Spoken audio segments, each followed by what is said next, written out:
जिसका इतना एक बिरला व्यक्तित्व था। मुझे आपके बारे में आज ही जितना पता चला उतना मैं बता रहा हूं।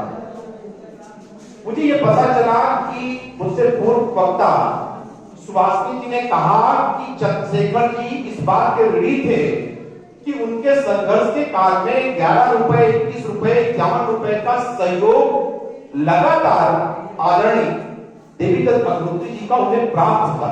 यानी इस देश का जो प्रधानमंत्री बना उसे इस बात का गौरव था कि आदरणीय देवीदत्त अग्निहोत्री जी को जो सामाजिक और उसके प्रौधा थे, आजादी आंदोलन के प्रौधा थे, उनसे आर्थिक सहयोग प्राप्त होता रहा। ये बड़ी बात है कि कानपुर महानगर में एक ऐसा व्यक्तित्व रहा है जो इस देश के हो चुके प्रधानमंत्रियों के जीवन में बड़ा योगदान कर चुका है। ये हमारे लिए गौरव की बात है। इसका कानपुर बार एसोसिएशन के हाल में कार्यक्रम सुना, निश्चित तौर से कानपुर बार एसोसिएशन के लिए गौरव की बात। अभी बाहर भैया एक इंटरव्यू दे रहे थे, मैं सुन रहा था कि आपकी माता जी ने उस संघर्ष काल में जिस हद तक समर्पण का भाव किया, उस समर्पण का भाव यह था कि अन्न घर में न होने पर, किसाने की क्षमता न होने पर वह सीधे सीधे गेहूं उबालकर उसका सेवन करती थी और परिवार के लोगों को खिलाती थी। बड़ी बात, गेहूं उबालकर डायरेक्ट खाना। अभी हम लोग खाते हैं गेहूं और तमाम सारे अनाज मिला के, जो पैसों ने कह दिया कि उबला हुआ अनाज सीधे सीधे खा के डायरेक्ट, क्योंकि उसमें चूनी भूसा होता है, शरीर को फायदा करता है, इस नाते हम लोग खाते हैं।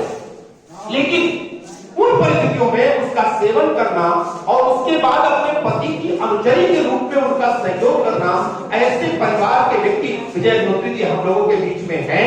हम लोगों के बीच में लगातार मार्गदर्शक के रूप में काम कर रहे हैं और उनके द्वारा हम सब लोगों के बीच में स्वतः ये बताना पड़ा कि हमारे पिताजी, उनके तो पिताजी हैं, ये उनका सौभाग्य है और हमारा परम सौभाग्य है कि कानपुर नगर के निवासी थे और कानपुर नगर का गौरव थे। उनके बारे में अभी बहुत सारे लोगों को नहीं पता है। इसके लिए ये कार्यक्रम विस्तृत रूप से होना चाहिए, जिससे कि कानपुर में जो स्वतंत्र आंदोलन का जो केंद्र कानपुर है, 1857 से स्वातंत्र का जो केंद्र कानपुर है, उस केंद्र कानपुर के बीच में हमारे ऐसे विद्वान विद्वत आचार्य मनीषी लोग थे जिन्होंने अपना सब कुछ दांव पर लगाकर अपनी परिवार की मान सम्मान प्रतिष्ठा और रिश्तेदारों को छोड़ दिया। क्योंकि जो आंदोलनकारी हो उसके पास कौन आएगा? अभी अपने घर में अगर पुलिस आ जाए तो पड़ोसी पहचानने से कार्य करता है, 2 महीने से कर रहे हैं। उस समय तो अंग्रेजों को कितना कठिन प्रभाव था।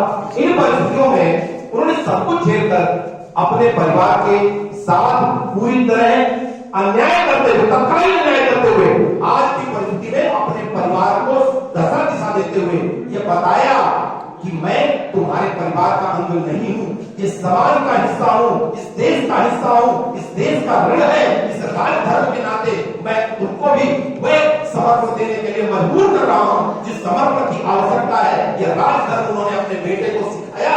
निश्चित तौर से यह प्रेरणा की बात है।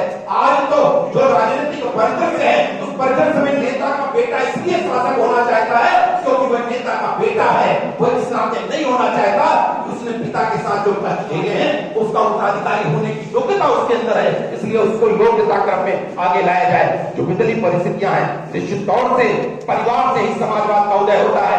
समाजवादी विचार तब डेवलप होते हैं जब आप विचारों से प्रेरित होकर विचारों को केंद्रित कर समाज के आखिरी व्यक्ति को सुरक्षा, सुरक्षा और उसके नैतिक उत्थान की अगर बात करते हैं तो समाजवाद वहीं से शुरू होकर वहीं पर खत्म होता है।